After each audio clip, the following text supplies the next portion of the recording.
Gold, trusted gold buyers. మీరు తాకట్టు పెట్టిన బంగారాన్ని విడిపించి ఈ రోజు ఉన్న మార్కెట్ ధరకు కొనబడను.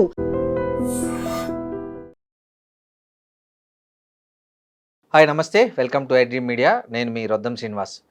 ఈ మధ్య పంజాగుట్ట పోలీస్ స్టేషన్కి వెళ్ళిన అడ్వకేట్ సుబ్బారావును బ్రీత్ అనలైజర్ టెస్ట్ జరిపడం చాలా పెద్ద చర్చనీయాంశంగా మారింది. దీని మీద పోలీసుల వర్షన్ ఒకలాగా ఉంది. అడ్వకేట్లందరూ నిన్న మొన్న అంతా ప్రెస్ మీట్ పెట్టి అది అడ్వకేట్ మీద జరిగిన దాడిగా, ఆ అడ్వకేట్ను అవమానించారు, అడ్వకేట్కు ఒక సరైన విలువ ఇవ్వకుండా పోలీసులు చాలా ఇన్సల్ట్గా చేశారనే దాని మీద ఒక చర్చ నడుస్తుంది. నిన్న హైకోర్టుకు సంబంధించిన కొంతమంది అడ్వకేట్లు, అదేవిధంగా బార్ కౌన్సిల్ మెంబర్లు కూడా చాలామంది ఈ చర్యను ఖండిస్తున్నారు. దీనికి సంబంధించి మనతో మాట్లాడడానికి bar council member advocate Chandrashekar మనతో ఉన్నారు. నమస్తే చంద్రశేఖర్ గారు. నమస్తే గారు. చంద్రశేఖర్ గారు, ఇప్పుడు నిన్న మీరందరూ ఖండించారు కదా పంజాగుట్ట సిఐ వర్షన్, రామకృష్ణ వర్షన్ను మీరు ఖండించారు. ఆయన ఎలా బ్రీత్ అనలైజర్ టెస్ట్ చేస్తారని. అయితే ఒక అడ్వకేట్ అయినంత మాత్రాన తాగి పోలీస్ స్టేషన్కి వెళ్ళొచ్చు అంటారా? లేదండి, అలా అని కాదు. కానీ ఇప్పుడు అక్కడ ఏంటంటే సిచ్యువేషన్ ఏంటంటే, ఇప్పుడు జనరల్గా మనం చూసుకుంటే మొన్నటి సిచ్యువేషన్లో 27% వచ్చిందండి. అయితే జనరల్గా మనము ఒక మనిషికి టెస్ట్ చేస్తే, కాఫీ తాగకముందు కానీ తాగిన తర్వాత టెస్ట్ చేస్తే, అక్కడ కాఫీ తాగిన తర్వాత టెస్ట్ చేశారు. అతను ఒకవేళ ఆల్కహాల్ తీసుకొని ఉంటే 35% వచ్చేది, 35% ఎబో వచ్చేది. ఇక్కడ 27% వచ్చింది. సో కాఫీ తాగిన తర్వాత జనరల్గా మనం కాఫీ కానీ కూల్ డ్రింక్ తాగిన తర్వాత 25, 26, 27 అలా వచ్చే సందర్భాలు ఉంటాయి. సో షూరా మీరు చెప్పేది? ఎస్ అండి. కాఫీ తాగితే, కూల్ డ్రింక్ తాగితే కూడా. ఇప్పుడు అదే నేనేంటంటే, ఇప్పుడు అదే సిఐ గారికి మనం కాఫీ తాగకముందు తాగిన తర్వాత టెస్ట్ చేస్తాం. ఇదే మీ ఐడ్రీమ్ స్టూడియోలో మనం టెస్ట్ చేస్తాం, మీరు చూడండి. ఓకే, అదే సిఐ గారికి మనం టెస్ట్ చేస్తాం, చూడండి. మీరు సేమ్ 27-28% వస్తుంది కాఫీ తాగితే. షూరా? అంటే కాఫీ తాగితే ఇంత పర్సెంటేజ్ వస్తుంది నాకే తెలియదు. కాఫీ అని కాదు, కొన్ని ఉన్నాయి, కూల్ డ్రింక్స్ కానీ కాఫీ కానీ. నిజమా? ఎస్ అండి, నిజం. అంటే మీరు చూసారండి ప్రాక్టికల్ గా?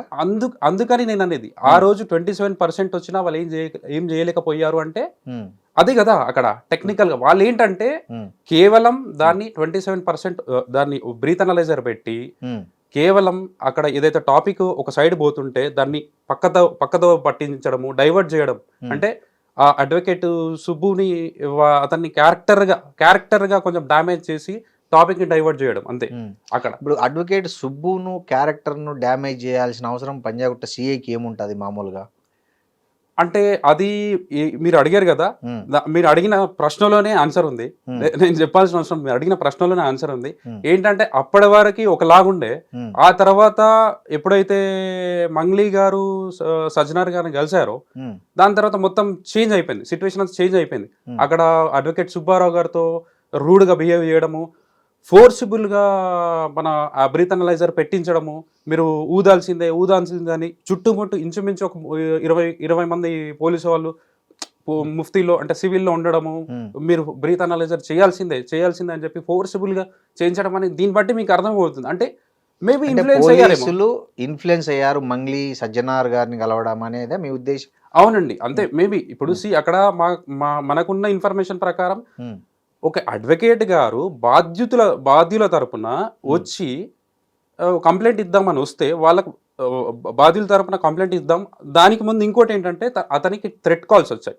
కొంతమంది పెద్దవాళ్ళు కాల్ చేశారు, అది కాకుండా థ్రెట్ కాల్స్ వచ్చాయి. వీళ్ళు బెదిరించడము, వీళ్ళు తిట్టడము, నువ్వు నీ అంతు చూస్తాము, నువ్వు ఈ కేసులో ఇన్వాల్వ్ అయితే నీ అంతు చూస్తామని అనడం జరిగింది. సో దీని మీద అతను బాధ్యులను తీసుకొని కంప్లైంట్ ఇద్దామని వెళ్ళాడు. సో వాళ్ళ తరపున ఒక న్యాయవాదిగా వెళ్తే అతనినే ఒక న్యాయవాదిని అంత ఇన్సల్ట్ చేయడం అంటే, మన సమాజంలో ఒక పోలీస్ స్టేషన్లో అంత ఇన్సల్ట్ చేయడం అంటే, న్యాయవాదికే అలా అంత అవమానం జరిగితే మామూలు జనాలకి ఎలా ఉంటుంది అనేది మీరు ఆలోచించండి సిచ్యువేషన్. అది కాకుండా ఇంకోటి ఏంటంటే, ఇప్పుడు బ్రీత్ అనలైజర్ పెట్టాల్సిన అవసరం ఏముందండి అక్కడ?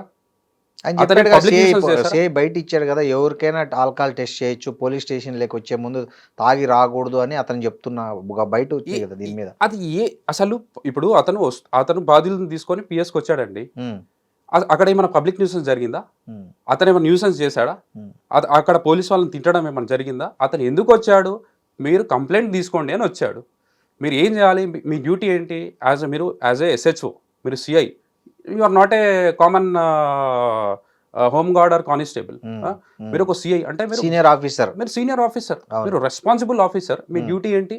ఎస్, మీ కంప్లైంట్ ఏంటి మీరు రాసి ఇవ్వండి, మేము చూస్తాం, మేము లోతుగా విచారణ చేస్తాం, ఇన్వెస్టిగేషన్ చేస్తాం, నిజాలు ఉంటే మేము ఎఫ్ఐఆర్ బుక్ చేస్తాం, లేదంటే మేము కొట్టి పాడేస్తాం అనేది ఈ అతని డ్యూటీ. అంతేగాని బ్రీత్ అనలైజర్ పెట్టి మీరు ఊదాల్సిందే, మీరు ఇక్కడ న్యూసెన్స్ చేస్తున్నారు అనే విధంగా అంటే ఇదంతా ఏంటంటే పోట్రే వేయడం అనమాట. అంటే టాపిక్ని డైవర్ట్ చేయడం, నథింగ్ బట్ ఒక టాపిక్ని డైవర్ట్ చేయడం. అంటే ఒక సెలబ్రిటీ సైడ్ పోతుందేమో అనే దాని కాకుండా దీని టాపిక్ డైవర్ట్ చేయడం అనే ఉద్దేశం. మీరు చెప్పే ఇంటెన్షన్ బట్టి పోలీసులు మంగ్లీతో మిలాఖత్ అయ్యారనే అర్థంలో మీరు మాట్లాడుతారు. అంటే వాళ్ళు చేసిన డ్రామా ఏదైతే ఉందో, సీన్ ఏదైతే ఉందో, ఈ డ్రామా అంతా చూస్తుంటే నేను చెప్పడం కాదు, యావత్ ప్రజలే చెప్తున్నారు. అది కాకుండా ఏదైతే సన్నివేశం జరిగిందో ఆ రోజు జరిగిందో, అడ్వకేట్ సుబ్బారావుకి ఏదైతే ఇన్సల్ట్ జరిగిందో దానికి మా టోటల్ అడ్వకేట్ అసోసియేషన్ అందరూ స్పందిస్తున్నారు, అందరు సపోర్ట్ చేస్తున్నారు అడ్వకేట్ సుబ్బారావుకి. అవసరమైతే అందరు ఖండించారు కూడా. అవసరమైతే ఇట్లాంటి ఫ్యూచర్లో జరగకుండా మేము దీనికి యాక్షన్ తీసుకుంటామని చెప్పి మేము డిసైడ్ చేయడం జరిగింది. అదే కాకుండా ఇంకో అన్ఫార్చునేట్ థింగ్ ఏంటంటే, రీసెంట్గా మీకు తెలిసినట్టయితే state government advocate protection act bill pass చేశారు. అవును, అది ప్రాసెస్లో ఉన్నప్పుడే ఫస్ట్ ఇన్సిడెంట్ అండి ఇది. ఒక అడ్వకేట్కి ఇంత ఇన్సల్ట్ జరగడం, దట్ టు ఎవరో ప్రైవేట్ పర్సన్స్ చేశారంటే దట్ ఈస్ డిఫరెంట్. బట్ ఇక్కడ ఏంటంటే ఒక పోలీస్ వ్యవస్థ, ఒక సిఐ గారు చేయడం అనేది చాలా దురదృష్టకరం. చాలా బాధ అనిపించింది ఆ రోజు. మాకు వింత బాధ, అన్ని విధాలుగా మాకు చాలా బాధ అనిపించింది. అంటే మేము సమాజంలో ఒక జనాల కోసం, ప్రజల కోసం, మేము న్యాయం కోసం మేము పోరాడుతుంటే మాకు ఇట్లాంటి ఇన్సల్ట్లు, ఇట్లాంటి అవమానాలు జరుగుతుంటే మాకు మేమే ప్రశ్నించుకుంటాం. అంటే దీని మీద అడ్వకేట్లందరూ మీరంతా ముక్తఖండం, దీని మీద ఏమైనా కోర్టులో కేసు వేసారా సిఐ మీద? ఎస్ అండి, మేము రిట్ పిటిషన్ ఫైల్ చేయడం జరిగింది. దానిపైన వాళ్ళపైన యాక్షన్ తీసుకోవాలని చెప్పి రిట్ పిటిషన్ ఫైల్ చేయడం జరిగింది. దానికి గాను ఆనరబుల్ హైకోర్టు వాళ్ళకు సరైన బుద్ధి చెప్పడం జరిగింది, మొట్టికాయలడం జరిగింది. ఏం చేసింది హైకోర్టు? వాళ్ళు ఏంటంటే ఏ అథారిటీ కింద, ఏ చట్టం కింద మిమ్మల్ని మీకు బ్రీత్ అనలైజర్ పెట్టాల్సిన అవసరం ఉంది, మీకు బ్రీత్ అనలైజర్ పెట్టే అధికారం ఏ చట్టం కింద ఉందని చెప్పి క్లియర్గా క్లారిఫికేషన్ ఇవ్వండి అని చెప్పి వాళ్ళకు చెప్పడం, వాళ్ళకు నోటీసులు ఇవ్వడం జరిగింది. నోటీసులు వెళ్ళాయి వాళ్ళకు. సో వాళ్ళు ఇప్పుడు ఈ నెక్స్ట్ 29th వాళ్ళు కౌంటర్ వేయాల్సి ఉంటుంది. సో అదే కాకుండా వాళ్ళు క్లియర్గా మొత్తం ఇన్సిడెంట్ గురించి క్లియర్గా క్లారిఫికేషన్ ఇవ్వాలి. అదే కాకుండా ఆ రోజు ఏదైతే 13th April 2026 రోజు అడ్వకేట్ సుబ్బారావుకి బ్రీత్ అనలైజర్ పెట్టడం అదైతే ఇన్సిడెంట్ ఉందో, ఆ CCTV ఫుటేజ్ మొత్తం రిటైన్ చేయాలి, స్టోర్ చేయాలి, ఫ్రీజ్ చేయాలి అని చెప్పి ఆర్డర్ ఇవ్వడం జరిగింది. ఏం జరుగుతుంది ఒకవేళ ఇదన్నీ సబ్మిట్ చేయలేదనుకోండి, ఒకవేళ కోర్టులో? ఇప్పుడు మీరు అడుగుతున్నారు ఏ చట్టం కింద బ్రీత్ అనలైజర్ చేయండి, ఏ చట్టం చెప్పింది తాగిపోవచ్చు అని పోలీస్ స్టేషన్కి అనే ఒక ప్రశ్న ఎదురైతే దానికి ఏముంటుంది ఆన్సర్? అక్కడ ఫస్ట్ ఆఫ్ ఆల్ ఇక్కడ చట్టాలను పక్కన పెడితే మనం ఫ్యాక్ట్స్, ఆ రోజు ఇన్సిడెంట్ ఫ్యాక్ట్స్ లోకి వెళ్తే ఆ రోజు అడ్వకేట్ సుబ్బారావు అసలు తాగలేదు. ఫస్ట్ థింగ్, జస్ట్ కాఫీ తాగడం వల్ల ఆయన బ్రీత్ అనలైజర్ లో 27% ఇంతకుముందు చెప్పినట్టు 27%. రామకృష్ణ గారికి మీరు కాఫీ తాపి 27% చూపించడానికి మీరు సవాల్ విసురుతున్నారు. ఓకే, సో ఇప్పుడు దీంట్లో పోలీసులు సరైన ఆధారాలు చూపించలేకపోతే ఏం జరగబోతోంది? ఇప్పుడు వాళ్ళు సరైన ఆధారాలు చూపెట్టకపోతే వాళ్ళపైన యాక్షన్ తీసుకోవడం జరుగుతుంది, అవసరమైతే సస్పెండ్ చేయడం జరుగుతుంది. మీరు ఎలా ఇన్సల్ట్ అంటే ఒక అడ్వకేట్ గా ఒక బాధితుల తరపున మీరు వస్తే మీరు ఎట్లా బ్రీత్ అనలైజర్ పెడతారు అనే దాని మీద యాక్షన్ తీసుకొని వాళ్ళు సస్పెండ్ చేయగలుగుతారు. అవసరమైతే total not only temporary but total గా పర్మనెంట్ గా సస్పెండ్ చేయడం జరుగుతుంది. మాకున్న ఇన్ఫర్మేషన్ ప్రకారం వాళ్ళ పోలీస్ డిపార్ట్మెంట్ లో కూడా ఇంటర్నల్ గా వెరిఫికేషన్ జరుగుతుంది అనేది మాకున్న ఇన్ఫర్మేషన్. బట్ ఇట్స్ నాట్, నేనైతే పక్కాగా చెప్పలేనది. కానీ ఇదేంటంటే ఇవన్నీ చూస్తుంటే యావత్ ప్రజలకు పోలీస్ వ్యవస్థ పైన నమ్మకం పోతుంది. కాబట్టి నేను చెప్పేది ఏంటంటే ఇలాంటివి జరగకుండా చూసుకోండి. ఆనరబుల్ DGP గారైనా కానీ, honourable commissioner of police Hyderabad, higher officials ఎవరైనా కానీ ఇట్లాంటివి జరగకుండా చూసుకోండి. ఫ్యూచర్లో పోలీస్ వ్యవస్థ మీద నమ్మకం పోతుంది.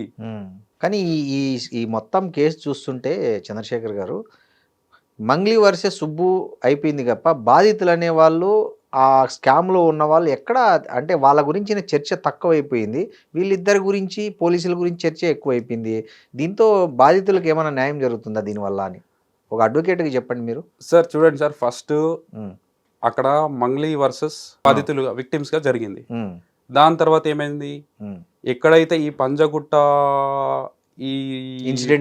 పోలీస్ స్టేషన్ ఇన్సిడెంట్ జరిగిందో అప్పుడు మీరు చూస్తే మంగ్లీ పక్కన పెడితే, విక్టిమ్స్ ని పక్కన పెడితే పోలీస్ వర్సెస్ అడ్వకేట్ సుబ్బారావుగా మారింది. ఎందుకు మారింది ఆ సిచ్యువేషన్ అలా మారడానికి కారణం ఏంటి? బ్రీత్ అనలైజర్ చేయడం వల్ల మారింది. అక్కడ ఏం అవసరం ఉంది సార్? ఇప్పుడు నేను అనేది కాదండి, ఇప్పుడు మనం తాగలేదు, మనం దాంట్లో మనకు చేసిన నష్టమేముంది? ఒకవేళ చేస్తే చేయనియండి, అంటే నష్టమేముంది అంటున్నాం దానివల్ల. అక్కడ వాళ్ళు ఏం పోర్ట్రే చేశారు? ఎస్, నేను ఏమంటున్నా అంటే చాలా నష్టం ఉంది అక్కడ. ఏంటంటే వాళ్ళ ఉద్దేశం ఏంటంటే పర్సనల్ గా ఇతను ఒక అడ్వకేట్ సుబ్బారావు ఇతను ఒక తాగుబోతూ, ఇతను తాగుతాడు, ఇతను ఇట్లాంటివి చేస్తా ఉంటాడు, క్రెడిబిలిటీ దెబ్బతీయడము, ఈ హాట్ టాపిక్ ఏదైతే ఉందో దీన్ని పక్కదోవ పట్టించడము, దీన్ని డైవర్ట్ చేయడము, మెయిన్ ట్రాక్ ఏదైతే ఉందో దాన్ని డైవర్ట్ చేసి సైడ్ ట్రాక్ చేయడం అనే ఉద్దేశంతో ఇలా చేయడం జరిగింది. అంతేగాని ఇక్కడ మీరు తెలుసుకున్నట్టయితే అసలు చరిత్రలో ఇప్పటివరకు ఒక అడ్వకేట్కి విక్టిమ్స్ తరపున కంప్లైంట్ ఇవ్వడానికి వెళ్తే ఎక్కడ కూడా ఒక బ్రీత్ అనలైజర్ పెట్టి మీరు ఊదండి అని చెప్పి జరిగిన సంఘటనలు ఎక్కడ కూడా లేదు. ఇప్పుడు ఈ కేసులో సుబ్బారావును చాలామంది బెదిరించారు, చాలామంది బెదిరింపుకు గురి చేస్తున్నారన్నారు. దీని మీద మీ అడ్వకేట్స్ అసోసియేషన్ నుంచి ఎలాంటి స్పందన, దీన్ని ఎట్లా మీరు ట్యాకిల్ చేయబోతున్నారు? ఇప్పుడు ఏంటంటే అడ్వకేట్ సుబ్బారావు గారికి హోల్ అడ్వకేట్స్ అసోసియేషన్ అందరూ సపోర్ట్ చేస్తున్నారు. అతనికి జరిగిన అవమానాలను తీవ్రంగా ఖండించారు. అది కాకుండా ముందుకి ఆయనకి ఫుల్ సపోర్ట్ ఉంటుంది మా అడ్వకేట్స్ అసోసియేషన్ నుండి. ఎందుకంటే ఆ రోజు జరిగిన insult only on advocate Subbarao కాదండి, అది ఓవరాల్గా అడ్వకేట్ ఫ్రెటర్నిటీకే జరిగిన ఇన్సల్ట్. కాబట్టి మేము తప్పకుండా అతని తరపున నిలబడతాం. మేము ఆ బాధ్యులకి న్యాయం జరిగేటట్టు పోరాడతాం. థ్యాంక్ యూ అండి. థ్యాంక్ యూ చంద్రశేఖర్ గారు. థ్యాంక్ యూ అండి. And for more videos, please subscribe to iDream. Please subscribe to iDream. Please subscribe iDream. And please subscribe to iDream. For more videos, subscribe to iDream. please like, share and subscribe to the channel. Congratulations, iDream. Subscribe to iDream. Subscribe to iDream. So subscribe to iDream Media. iDream ki iDream team andarki huge congratulations. Please subscribe iDream Media. Please subscribe to iDream. Subscribe iDream. Please subscribe to iDream. iDream అంటే నా కళల ఛానల్ను subscribe చేసుకున్న నోరు తిరుగుతలేదు, మీరైతే గంట గుర్తు కొట్టండి. For more such videos, please subscribe to iDream.